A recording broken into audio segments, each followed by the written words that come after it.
Hello everybody, welcome back to the channel. Today I'm going to be going over every costume in Scribblenauts Unmasked. Now the costumes come like this. You put them onto your character and there are 57 of them, which is an equivalent to nearly 6 pages full, as you can see here.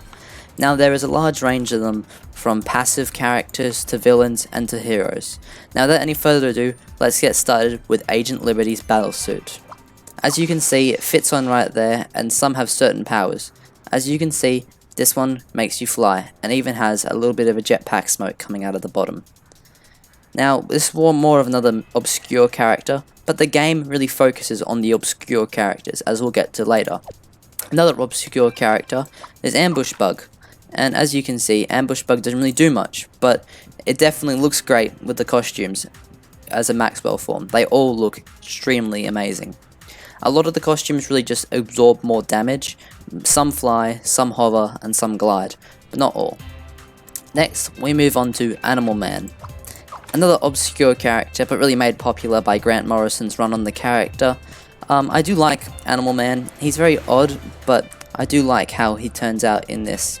Once again, he can fly due to his animal powers, but yeah, very nice. Next, we have Aquaman. And this one actually comes with a trident, which is one of the more obscure ones. You can use it if you're trying to fight other characters, and it's really nice to actually included the trident, because if you go here and you just search up trident, which I spelt wrong, but you can see the staff, and there it is there, but you won't get the one from, you know, the actual one. And as you can see, certain attacks change due to the, the suits. Next, a personal favorite of mine, the Atrocities Suit. As you can see, he can fly, and he can also summon red lanterns. So if I just spawn in a thug and I attack, you can see that it shoots the red, which is extremely interesting. And as you can see, shoots red power rings and stuff like that. Next, we have the Azrael Batman suit from Night Quest. Very interesting design that they decided to put into the game, and I really like it. It's really interesting. I like how it turned out, and definitely more of a, rounded design, especially from the 90s. Next, we have the normal Azrael suit, which is his armor, which is more classic and more golden than the original suit, but I do like this one as well. Now, I will say that there are actually 3 Azrael suits, and this is the final one, Suit of Sorrows, and this one actually comes with 2 swords. As you can see, they're slightly different, as one's glowing blue and the other one's glowing yellow, which is very nice and very interesting. I do like the hood on it as well. Next, we have an Aztec battle suit, which is another bizarre sort of character they've chosen to chuck in, but it doesn't really fit that well, this character. As you can see, on the top of his head you can still see Maxwell's hair, instead of it fully coming across. Next, another personal favorite is Bane. Now, Bane's in this looks amazing, and if I just get Bane actually up here, you can see that it looks really familiar, and looks really great right next to each other. I do like how they've sort of made the arms white and stuff, and it's really accurate compared to the Bane that they've put into the game. Now next, we go on to the second page, and we just have our normal Batman suit. And as you can see, this works really well. This is one of the first ones you can unlock, really. Pretty basic, not gonna lie. But, yeah, I sort of like how you can still see the little bit of the red on Maxwell's normal mask. Another personal favorite of mine is the Ted Kord Blue Beetle, and I think this looks amazing. If I just get Blue Beetle up in here, and I pick Ted Kord, the best one in my opinion, you can see that they really do fit with one another, and you can see that if I just remove his gun and I give it to me, Ted Kord's gun is sort of like a BB gun type thing, which is great. So now I've burnt Ted Kord, so we're going to put him away now. Okay, so moving on to the next one, we have a Blue Lantern costume. Now, if I'm going to be honest, when you put this on, this guy actually spawns. He is Pedro, a Green Lantern. But this looks a lot like Kyle Rayner's Blue Lantern suit, and we'll get to some of that later on down the line. But he kind of follows you around when you're in the Blue Lantern suit, which is kind of cool, but also kind of annoying since he's sort of obsessed with you. But it's definitely a take on Kyle Rayner's suit. Next we have Booster Gold's suit, and he actually comes with skeets. Once again, another character that sort of spawns in when you have it. As you can see, there's skeets there. This is more of like a New 52 kind of suit for Booster, and not his classic suit. Next we have Brainiac 5 from the Legion of Superheroes, and this looks really nice. Obviously you're not green like Brainiac 5, but it's just a nice sort of classic, sort of less fortunate kind of thing. And you also have the ability to fly due to his Legion ring, which all Legionnaires have the ability to fly. Next we have Bushmaster, and once again another obscure character, but I also like how this one turned out. Very interesting and very nice. I sort of like how there's sort of like fish scales on it, or something like that. It's very nice. Moving on, we have Catwoman's, which is kind of bizarre considering we're a man and now we're dressed as Catwoman. But I guess it is what it is, and it's kind of funny, not gonna lie. I like the little goggles that we have, and it actually does look kind of nice. Although the hair sort of makes it look like we don't have ears, but we do, but they're just a little bit hidden. Another one I like quite a lot is Clayface's one. As you can see, Clayface is very interesting indeed. He sort of, you know, he's not fully Clayface, as you can see, sort of normal. And you've got the blue there that sort of simulates that he's wearing sort of a suit underneath. Next, we have Cyborg Suit, and this actually looks really nice. I do like the Cyborg in this. He looks really cool, and if I just bring him in now, we'll go to just regular Cyborg, and you can see that we've even got the same arm gauntlet there, as you can see, and the same little finger type thing there as well, which I think is a nice touch, most definitely.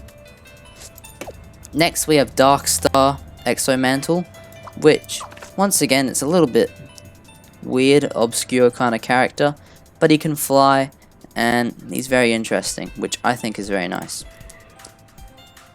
Now the next one we have is Dr. Fate, another personal favourite of mine. Once again he can fly. Now I'll show you some of his abilities. He can shoot lightning, but for some reason this guy seems to be invincible, so I'm just going to add an objective of him being dead, and then he's now gone, which I think is very nice that you can do that, and now you can sort of roleplay as sort of, you know, Dr. Fate's using his magic or something, as you can see, which is cool. Now moving on, we have Doomsday, which obviously the famous character who killed Superman in the famous storyline Death of Superman. If I bring in Doomsday now, you can see that he's actually kind of similar along these aspects. As you can see, he's trying to beat up that guy, succeeding, but yeah, you can see that we're definitely similar in that aspect. Now we have Firestorm, and I guess it's sort of unclear which Firestorm this is supposed to be, either Ronnie Raymond or Jason, but as you can see he can fly as any other type of Firestorm. But I do like how you can still sort of see your face and you can sort of pretend that you're part of the Firestorm matrix. I've always liked Firestorm, so very nice inclusion. Next we have the Flash, and this is once again a New 52 sort of suit, and it actually makes you run fast when you're wearing the suit, and you can actually see sort of blurs of yourself as well as lightning when you run, which is really interesting. Next, another New 52 suit is the Green Arrow suit, along with the bow, which can actually shoot arrows, which you'd expect from a character called Green Arrow. As you can see, there's a combat arrow. But yeah, very interesting, sort of basic kind of design, but yeah, I like it. Next we move on to a Green Lantern suit, and this looks sort of like a Hal Jordan suit, but this could also be just a generic Green Lantern suit. Once again, you can fly, and same as any other Lantern suit, you have the ability to use power rings. Next we have Harley Quinn, and once again another weird costume choice. The little things around the eyes really make it odd, but it's sort of weird that it's pure white along her arms, but you're not the same flesh tone, but I guess that's because it's a costume. Moving on, we have Hawkman, and he actually comes with a mace and his Thangarian wings, and I really like it. It's really nice. I think it's one of the more detailed suits. It's very cool. Yeah. So next we move on to a Indigo Tribe costume, and this actually is Jon Stewart's when he took up the Indigo Tribe. And he actually comes with the staff that the Indigo use instead of the power rings, which I find very interesting. And I do like how they use Jon Stewart's suit instead of just a generic one. Next we have Ion, which is the entity of Will. And yeah, he sort of looks like a fish. And I like it. I like it a lot. I like the little Green Lantern symbol in the middle, which is a little different to the other ones that we have. It's very, very nice. Moving on to the 4th page, we have the Joker costume. And I like how they've put on the smile as well. Even though it doesn't match up with your mouth, I still think it kind of looks really nice. And I like how the hair fits as well. Not much to say about that one. But next we move on to Lex Luthor. And once again you can fly because you're in a Lex Luthor power suit. But yeah, if I bring up Lex Luthor, you can see how similar we are. Well, there's his normal suit. I wanted the other Lex Luthor. I wanted the war suit. As you can see there, we're both very similar with the purple and the green, which is very nice. Ooh, whoops. Now, we're moving on to the Lobo suit, and once again, I like Lobo. He's more of a bizarre type character, and I'm actually surprised they put Lobo in the game, considering he's very aggressive, very violent, and very not sort of made for the target audience that this game is, which is primarily kids. Now moving on, we have Martian Manhunter, and once again this is a New 52 suit instead of his classic, but I do like this. As you can see, we can fly as Martian Manhunter, and yeah, it's very cool. I do like it a lot. I do like the little bits of Martian DNA on the side there. Another personal favourite of mine is the Mr. Miracle, and Mr. Miracle can fly due to his apocalyptic technology, and Mr. Miracle is amazing. He can always escape, and you can really see that they've put a lot of detail into this costume. You can see the things around the back of his head, that detail with the hair, and all of it. It looks really great. Now we have Mr. Freeze, and as you can see, this is the New 52 version, and he actually comes with a freeze gun, which is nice. I like how they actually made it look a lot like the New 52 version with the little dome around his head. I do like that. Next, another personal favourite, even though it is a New 52 suit, is the Nightwing one. As much as I prefer to have a blue one, but we do actually have the Nightwing one.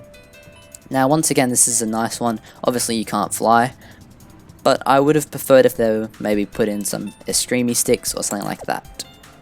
Next, we have an Orange Lantern suit, and this looks a little bit like Lex Luthor's Orange Lantern suit, but it could also just be a generic Orange Lantern, but probably something else considering there's not many Orange Lanterns and there's only Laughlys. Once again, like any other power ring suit, you can always use your power rings and energy blasts.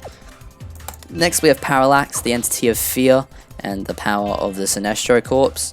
Just like Ion, pretty much the same, but just a little bit different. As you can see, there's a little bit of a Sinestro Corps thing on your chest.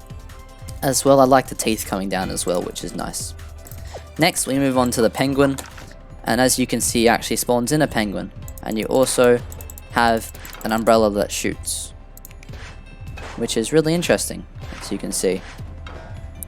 And then obviously there's the penguin with a backpack on, and you can pet the penguin as you are the penguin. Next we move on to the Plastic Man, another personal favourite of mine. As you can see, he's got his classic sunglasses that he usually has, and his, you know, sort of string netted chest. I really do like this. I think it really looks really nice, as well as it fits in with Plastic Man's classic design. Another weird one, especially when you're Maxwell, is we have Poison Ivy, and that plant just ate that penguin, which is sort of odd. But yeah, as you can see, there's sort of like a classic design on the Poison Ivy suit, As you can see, it's not the new 52 version, but it's just sort of a classic-y type one. Next, we have the Predator, which is the entity of love for the Star Sapphires.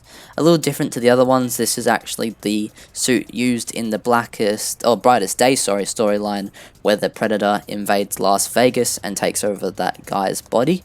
And as you can see, I like this a lot. I really do actually like the story that this suit is used in, so it's sort of, I like it because of that.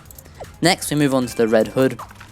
One of the only ones that actually covers up your entire face, but I do like how the Red Hood suit looks. You can actually look like the Red Hood, you've got your leather coat and your cargo army pants. It's very nice, I like it a lot. Would have preferred maybe a little bat symbol there if they were going for the new 52 designs as what we've seen so far, but maybe they went for a classic under the Red Hood design. Next we have the Riddler, and as you can see, very just normal design, but I do like on the hat, as you can see, the hair just bumping through next to the question mark, which is really cool. Just a normal kind of suit, but yeah. Next we have Robin, and this is Damian Wayne's Robin suit. So I don't like Damian Wayne. I've never liked Damian Wayne, but this suit's kind of okay. I've always sort of thought his suit was kind of nice, but yeah, in this you can actually see they put the details in with the belt and the different coloured boots and gloves and stuff, so that's good to see. Next, we have Scarecrow, and it's kind of hard to tell which one this is, but this could be New 52, as he has stitched his mouth together as what he does in the New 52. So I do like this one. He looks very scary, as the Scarecrow should be. He should be a scary man, as he is the master of fear. Next, we have Shazam. Once again, another personal favourite, and as you can see when I put it on, bolt of lightning, sort of like we were summoning the powers of Shazam. I do like this, how you can actually fly, and you can shoot lightning bolts, and you're actually faster than normal, but not flash fast. Next, we have the Shining Knight, which is most popular in the Justice League Unlimited show, and as you can see with that bolt of lightning, we also got Pegasus, as we can ride, as you can see, like this. And we also got the Shining Knight's sword, which if you've read Identity Crisis, it was used to kill Firestorm. Next, we have a Sinestro Corpse costume, which, once again, this seems just more of a classic, kind of generic Sinestro, but it could be a Hal Jordan Sinestro Corpse as well. So, I do like this, just another generic Sinestro Corpse suit, but same as the other Power Ring suits, we just have the classic. Now, onto the final page, we have Solomon Grundy, and this suit didn't really come out that well. I would have preferred maybe a little stuff on the face, but yeah, you're slow because obviously you are a zombie. As you can see, it takes me longer to run across than normal, but yeah, you do absorb more stuff. Now we have Starman's costume, which is the classic Starman. It comes with his goatee and the Star Staff, which is now used by Stargirl, which if you've watched the current Stargirl show that's going on at the moment, then you'll know all about that. Now next, we have a Starro costume. Starro actually spawns in a little Starro to join you along, which is kind of cool. I love how there's spores everywhere, and that's really cool. Next, we have our Superman. Whoops. Gone back to the start. Next, we have our Superman costume. And as you can see, this is a New 52 kind of one. As you can see, it's very nice. Just sort of generic. I like how there's that little red there for the cape. Now, we'll move on to... So, I've lost my spot again for some reason. Now we're moving on to another personal favourite of mine, the Swamp Thing. I've always liked the Swamp Thing. As you can see, he can punch and just do generic stuff. But I do like the Swamp Thing always. This is more of a classic take on it. As you can see, it's not dark and stuff like the New 52 version. Second last one, we have Two-Face with a Tommy gun. As you can see, he can shoot the Starro Spore if he desires. Or, yeah. Which is really cool. I like how they actually gave us the little bit of Two-Face thing there, which is very cool, and I like how they've spiced it up with the suit being all different and stuff. And finally, we have Wonder Woman's battle armor, which when Wonder Woman 84 does come out, this is the suit they use in it, as you can tell from the trailers. Now that is all of the suits inside of the Scribblenauts Unmasked video game. As you can see, there is a fair bunch of them and many to choose from. Now, if you did like this video, make sure you smash the like button and subscribe down below. Let me know if you want to see any more Scribblenauts videos, and I'll see you all later. Bye!